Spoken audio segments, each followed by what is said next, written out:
May isang pari sa isang barangay ang mahal na mahal ng mga tao dahil napakabait nito. Kaya lang yung mga tao dito sa tuwing mangungumpisal, puro pakikiapid ang kino-confess nila doon sa pari. Kaya nainis na itong pari ngayon. Nadirmon siya ngayon sa isang misa na minsan ko pang marinig sa inyo ang pakikiapid. Ay aalis na lamang ako dito sa inyong barangay. Kaya nag-usap-usap yung mga tao ngayon na imbis na pakikiapid ang kanilang i-confess kay Father, ay nahulog na lamang sa kanal. Noong mga sumunod na araw, wala nang naririnig si Father na nakikiapid.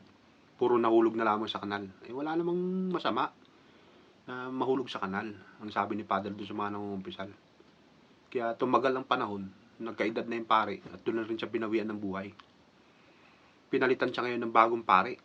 Dahil nakasanayan na ng mga tao dito, sa barangay na ito, na imbis na pakikiapid ang sabihin, nahulog na lamang sa kanal.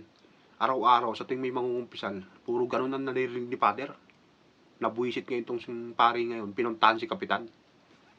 Kinumpronta niya. Hoy Kapitan, ano bang ginagawa mo? Marami nang nadidisgrasya dito sa barangay mo. Bakit di mo ipaayos yung kanal? Nagtawa ngayon yung Kapitan. Napapangalanan ko na lamang na si Cardo. Baka di mo alam, ganyan. Tatawa-tawa ka pa. Yung asawa mo nahulog sa kanal 3 beses nung 1 linggo.